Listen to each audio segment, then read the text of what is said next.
This channel's content is strictly for educational and informational purpose and does not endorse or promote any form of violence, harm, illegal activities, self-injuries and communal disharmony. অনরাজ্যিকর আজ কর্মবিরতি junior doctor resident ডক্টরদের তার মধ্যেই রাখি বন্ধন উৎসব junior ডাক্তারদের।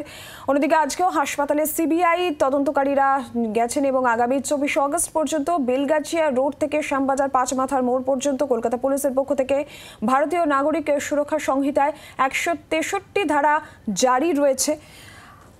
কর্মবিরতি চলছে junior চিকিৎসকদের, resident ডক্টরদের এবং তার মধ্যেই রাখি বন্ধন উৎসব জুনিয়র চিকিৎসকদের। অন্যদিকে আজকে আরজি করে হাসপাতালে সিবিআই আধিকারিকেরা পৌঁছন আর একই সঙ্গে সংলগ্ন এলাকায় সেখানে 163 ধারাও জারি রয়েছে।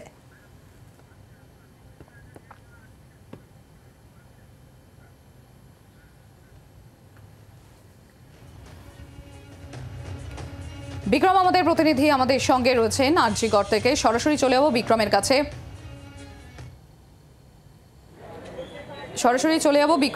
বিক্রম, জুনিয়র চিকিৎসক এবং রেসিডেন্ট ডক্টর যারা রয়েছেন তাদের কর্মবিরতি এখনো পর্যন্ত চলছে, তারা তাদের দাবিতে তাদের আন্দোলনে এখনো পর্যন্ত অনড়। আর এর মধ্যেই একটা সৌভ্রাতৃত্বের আমরা উৎসব দেখলাম, সেটা হচ্ছে রাখি বন্ধন। শুধুমাত্র যে মেয়েরা ছেলেদেরকেই বাঁধছে সেটা নয়, মেয়েরা মেয়েদেরকেও রাখি পরিয়ে দিচ্ছে, এমন ছবিও নজরে এলো। বিক্রম, একেবারেই তাই। আরজিকর হাসপাতালে এই মুহূর্তে তুমি দেখতে পাচ্ছ যারা রেসিডেন্ট ডক্টরসরা রয়েছেন তারা যেরকম এখানে রয়েছেন।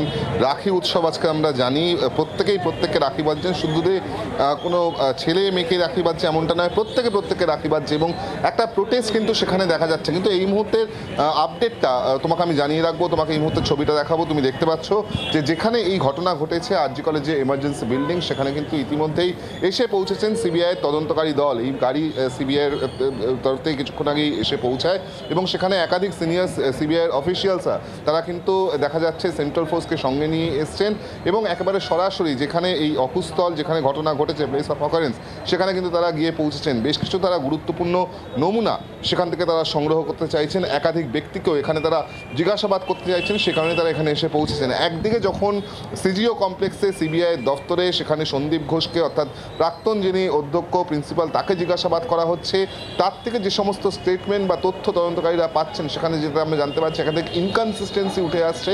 সেই সমস্ত ইনকনসিস্টেন্সি দূর করার জন্য তারা কিন্তু একেবারে আবারও অকুস্থলে এসে পৌঁছালো, যেখানে তারা একেবারে সরেজমিনে বেশ কিছু নমুনা একদিকে সংগ্রহ করা, অপরদিকে কিন্তু বেশ কিছু ব্যক্তিকেও এই হাসপাতালে থেকে তারা জিজ্ঞাসাবাদ করতে চাইছেন, এমনটাই আমরা সিবিআই সূত্রে জানতে পারছি। অপরদিকে বিশাল পুলিশ বাহিনী এখানে মোতায়েন করে রাখা হয়েছে যাতে কোনো রকমভাবে কোনো প্রোটেস্ট কেউ করতে না পারে। আমরা জানি যে 163(2) ধারা কিন্তু ইতিমধ্যেই প্রয়োগ করা হয়েছে, যার ফলে শ্যামবাজার থেকে বেলগাছিয়া পর্যন্ত সম্পূর্ণভাবে কোনো রকম কোনো প্রোটেস্ট অ্যালাউ করা হবে না, কোনো অ্যাসেম্বলিংয়ে অর্থাৎ জমায়েতে কিন্তু অ্যালাউ করা হবে না। পুলিশের তরফ থেকে এটা স্পষ্ট করে দেওয়া হয়েছে। আরজিকর হাসপাতালে এই মুহূর্তে নিচ্ছিদ্র নিরাপত্তা ব্যবস্থা আমরা যেরকম দেখতে পাচ্ছি, অপরদিকে যারা জুনিয়র চিকিৎসকরা রয়েছেন, রেসিডেন্ট ডক্টরস রয়েছেন, তারা যে কর্মবিরতি পালন করছেন সেই কর্মবিরতি কিন্তু অব্যাহত রয়েছে এবং আজকে দুপুর 2টার সময় এই যে রাখি বন্ধনের যে উৎসব, সেই উৎসব কিন্তু এক প্রকার এই প্রোটেস্টের মাধ্যম নিয়েই তারা কিন্তু পালন করবেন, এমনটাই তারা জানাচ্ছেন। যেখানে বিভিন্ন হাসপাতালের চিকিৎসকরা সহ এই আরজি কলেজের যারা রেসিডেন্ট ডক্টরস তারা সেখানে থাকবেন, একে অপরকে তারা রাখি বাঁধবেন, এমনটাই জানা যাচ্ছে। কিন্তু আপাততভাবে যেটা এই মুহূর্তে সবথেকে গুরুত্বপূর্ণ হয়ে উঠছে তা হলো, একদিকে যেরকম আমরা জানি যে কলকাতা পুলিশ তারা যে তদন্তটা করছে তা হলো এই আরজিকর হাসপাতালে গত 14ই আগস্ট মধ্যরাতে যে ভাঙচুরের ঘটনার ঘটছিল তার তদন্ত তারা করছে। ইতিমধ্যেই 5 জনকে নতুন করে গ্রেফতার করা হয়েছে, সব মিলে এখনো পর্যন্ত 37 জনকে গ্রেফতার করা হয়েছে এই ঘটনায়। বিষয়টাতেই আছি, তুমি আমাদের সঙ্গে থাকো। যেরকম আমাদের প্রতিনিধি বিক্রম বিষয়টি আমাদের সামনে তুলে ধরছিলেন যে আরজি করের যে তাণ্ডব, সেই তাণ্ডবে ধরপাকড় জারি রয়েছে এবং গ্রেফতারির সংখ্যা বেড়ে 37 হলো নীলাঞ্জনা এবং আরও 5 জনকে গ্রেফতার করেছে পুলিশ। আর এই 5 জনের সিসিটিভি ফুটেজে ছবি ধরা পড়েছিল আর সেই সিসিটিভি ফুটেজের সূত্র ধরেই এই 5 জনকে গ্রেফতার করলো পুলিশ। আবারও চলে যাবো বিক্রমের কাছে। বিক্রম, তুমি যেটা জানাচ্ছিলে যে আরও 5 জনকে গ্রেফতার করলো পুলিশ এবং এই নিয়ে গ্রেফতারির সংখ্যা, এই যে আরজি করে যে তাণ্ডব, সেই তাণ্ডবে গ্রেফতারির সংখ্যা বেড়ে দাঁড়ালো 37।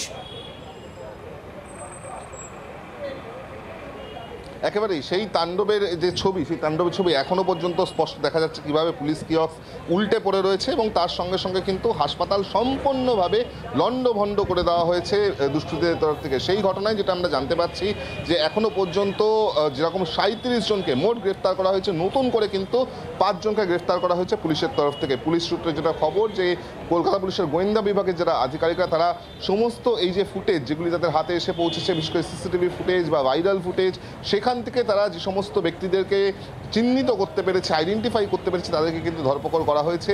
নতুন করে যেই 5 জনকে গ্রেফতার করা হয়েছে মূলত তাদেরকে এই ফুটেজে দেখা গিয়েছে এবং তাদের ইনভলভমেন্ট পাওয়া গিয়েছে। তাদের মধ্যে একাধিক ব্যক্তি তারা কিন্তু উত্তর কলকাতা বা উত্তর শহরতলিতে থাকেন এমনটাই জানা যাচ্ছে। কী কারণে তারা এসে পৌঁছেছিলেন এই আরজিকর হাসপাতালে ওই ঘটনার 14ই আগস্টের মধ্যরাত্রে, কি উদ্দেশ্যে তারা এসে পৌঁছেছিলেন এবং কার নেতৃত্বে বা কার কথায় তারা এই ভাঙচুর চালিয়েছেন, এই সমস্ত বিষয় কিন্তু তাদের কাছ থেকে জানতে চাওয়া হচ্ছে।